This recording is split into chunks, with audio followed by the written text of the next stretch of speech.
Les élections arrivent. Tu dois voter, mais sais-tu comment ton vote est réellement compté? Parlons des modes de scrutin. Parce qu'ils influencent directement la représentation politique et le type de gouvernement qui en découle.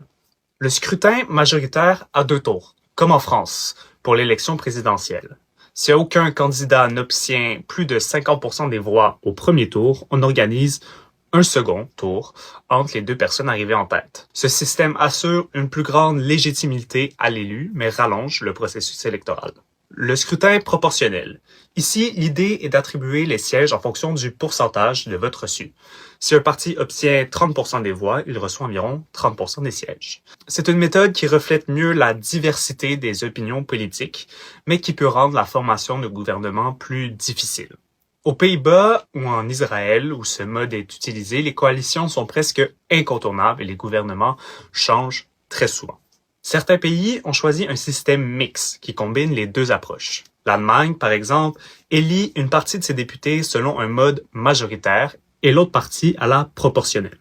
L'objectif? Assurer une certaine stabilité tout en permettant une meilleure représentation des différentes forces politiques. Maintenant, le scrutin proportionnel. En Australie, les électeurs-électrices classent les candidats par ordre de préférence. C'est parfois le cas aussi dans les courses à l'intérieur des partis politiques. Ce système permet une meilleure expression des choix des électeurs, mais il est plus complexe à dépouiller. Par exemple, nous avons 5 partis. L'extrême droite, l'extrême gauche, la droite, la gauche et le centre. Tu dois classer les candidats en ordre de préférence. Si tu es plus à gauche, naturellement, tu risques de placer un parti centriste avant un parti de droite. Et si tu es plus à droite, tu vas probablement mettre un parti de centre-droit plus haut sur ta liste qu'un parti de gauche. Si personne n'obtient une majorité absolue au premier tour, on élimine la personne ayant le moins de votes et on redistribue ses voix selon les secondes préférences. On répète jusqu'à ce que un ou une gagnante se dégage. Au final, ce sont souvent les partis du centre qui bénéficient de ce système. Ils récoltent plus facilement les seconds ou troisièmes choix des électeurs.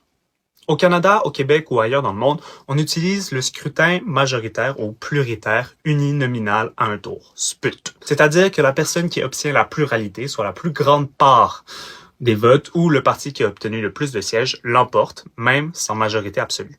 C'est un système très simple qui favorise des gouvernements majoritaires et stables. Par contre, il peut aussi créer des décalages entre les votes et les résultats. Un parti peut remporter une majorité de sièges sans obtenir la majorité des votes. Et les partis dont le soutien est plus dispersé, comme le Parti vert au Canada, se retrouvent souvent sous-représentés. Mais on parlera plus spécifiquement du cas canadien dans un prochain épisode. Alors, lequel est le meilleur? Tout dépend des priorités. Stabilité, représentation ou simplicité. Abonne-toi si tu veux en apprendre plus sur le français et la politique.